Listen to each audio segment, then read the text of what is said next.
Hi guys, இதுக்கப்புறம் நம்ம வந்து full and full self development பற்றின நம்மளோட பெஸ்ட் வெர்ஷன் எப்படி ஆகுது அப்படிங்கிற ஷார்ட்ஸ் தான் பார்க்க போகிறோம் இன்னர் ஒர்க்கில்.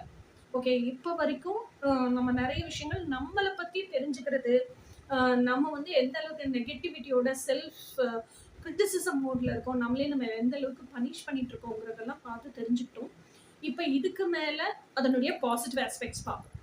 ஓகே, ஸோ இந்த ஷார்ட்ஸ் எல்லாம் பார்த்துட்டு நிறைய பேர் என்கிட்ட கேட்குறீங்க, இதுக்கான ஃபுல் வீடியோ எங்கே இருக்குது அப்படின்னு கேட்குறீங்க. ஆக்சுவலாக நிறைய பேர் கேட்டு டவுட்ஸ் எல்லாம் கிளியர் பண்ணணும் அப்படிங்கிறதுக்காக தான் அந்த டவுட்ஸ் எல்லாமே வந்து நம்ம ஒவ்வொருத்தருக்காக கால் பண்ணி இல்லை மெசேஜில் டெக்ஸ்ட் பண்ணி, ஐயோ எனக்கு டெக்ஸ்ட் பண்ணுறதுனாலே பிடிக்காதுங்க, மெசேஜில் டெக்ஸ்ட் பண்ணி என்னால் விளக்கம் கொடுக்க முடியல அப்படின்னு சொல்லிட்டு தான் இந்த ஷார்ட்ஸே போடுறதுக்கு ஆரம்பிச்சேன். ஸோ இந்த ஷார்ட்ஸில் வந்து எந்த ஷார்ட்ஸ்லையுமே உங்களுக்கு ஃபுல் வீடியோ கிடையாது, ஷார்ட்ஸ் மட்டும்தான் நான் ரெடியே பண்ணினேன், ஷார்ட்ஸ் மட்டும்தான் ஃப்ளாஷ் பண்ணிட்டும் இருக்கேன். உங்களுக்கு ஃபுல்லாக இதை பற்றி தெரிஞ்சுக்கணும், இதை பற்றி இன்னும் டீட்டெயிலாக தெரிஞ்சுக்கணும், உங்களோட பெஸ்ட் வெர்ஷன் ஆகணும், இல்லை நீங்களே வந்து உங்களுக்கு ஒரு எப்படி சொல்கிறது பீஸ்ஃபுல்லாக இருக்கணும், எமோஷனல் ஹீலிங் எல்லாம் பண்ணணும் அப்படின்னு நினச்சிங்கன்னா நீங்கள் எங்கிட்ட கோச்சிங் தான் ஜாயின் பண்ணணும். ஓகேயா?